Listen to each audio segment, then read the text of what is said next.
how long it lasted? I mean, It was, I think, 2 years. oh, Yeah, and after in that I span moved, of 2 years.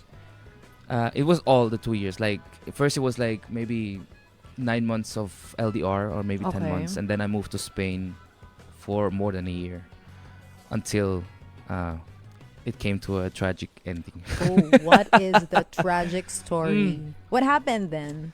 Um, a lot. It happened a lot. I mean, What led you to that decision that finally, okay, I'm going to end this relationship? I mean, give us all the details. Like, what are the reasons? I'm sure it's not like an abrupt kind of thing. Yeah, it was something that was built up through the months that I was there. Okay. The beginning, everything was super fine. You know, we had a pretty good time. We lived together already. We had a dog. We had a cat. You know. Then, her mom, she owns like a local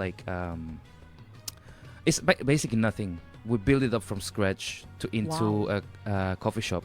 Mm-hmm. That was a very big process. We spent so much time together. It was very rough. We barely slept for months. You know, Because with you're the building construction it from workers. scratch. Yeah, it was. There weren't even walls. You know, not even a floor. Like we had to do it from zero, from minus. You know, It's a lot of work. it is. Mhm. And times can be rough sometimes if you are always together and you start to, you know, fight now and then, which is normal, I think. But the fight started to escalate quicker and quicker. So what was the worst part of that fight? Basically, when she threatened me with a knife, Oh my god, that's a that was different the story now. that was huh? the moment where I said, Why? What's the reason? Why would like she do that? I mean, threaten you with a knife. yeah, I asked myself this question many times. Trust me. And the thing is, I think love is able to do a lot of things. You know, it's an emotion, so Right. it's unpredictable. And we spent so much time together during the process until we opened the coffee shop. And when we opened it, we didn't have employees, so we worked there basically ourselves from Monday to Sunday, from 7 a.m. to or 6 a.m. to 9 p.m. every day. And then yeah, the story was that day that because we were fighting so much, like there was already tension between us. And then we were closing the shop. It was a Sunday, and I was counting the cash. And there was a mistake. Something, I think it was like 10 euros only that were missing. Mm-hmm.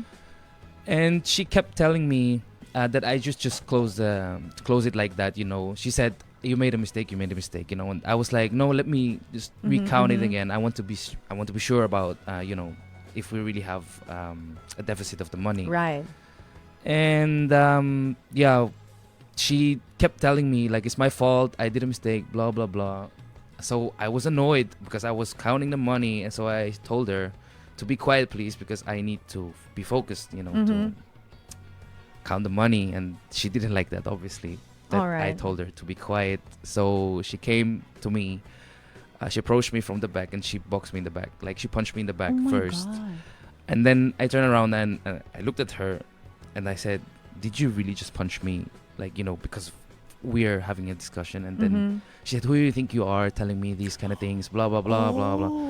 And I was like, Really? okay, you know. And the funny thing is, the Spanish language is kind of, you know, vulgar. Like they say these kind of things every day. So she kept telling It's me like every a day. normal thing. Yeah, it's a normal thing to tell someone like shut But up. it's You not know, normal to like. it's not normal if I do it to her. You know, that's the thing. Yeah. So yeah, we were having an altercation. Like we really we were screaming. Fortunately, there were no more clients in the local. And then yeah, she wanted to grab something from my bag because I always had the backpack, and she wanted to grab something, and then she like kind of threw it everywhere. You know, she was really aggressive. And then I took the backpack and I said, you know, there's like expensive stuff inside. My computer is there. You know, I have stuff. Please respect it with treat it with respect. So she said, "Give me the bag." And I said, "No, I'm gonna give what's yours. I'm gonna give it to you, but don't treat my things like that. I'm gonna give it to you, and then I'm gonna leave." That's what I said. And she insisted to get the bag herself, get the stuff herself that she wanted. So I insisted as well. I said, no, give me the bag, because I wanted to have it peacefully, and she was Right. more kind of the aggressive kind of Mm-hmm.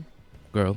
Yeah. So, Okay. yeah, she insisted on having the bag, which I didn't let go. And then in the end, she basically just took a knife from the side and held it onto Oh my my body like that. God. And it was like a really big knife, like That's like scary. a meat knife or whatever.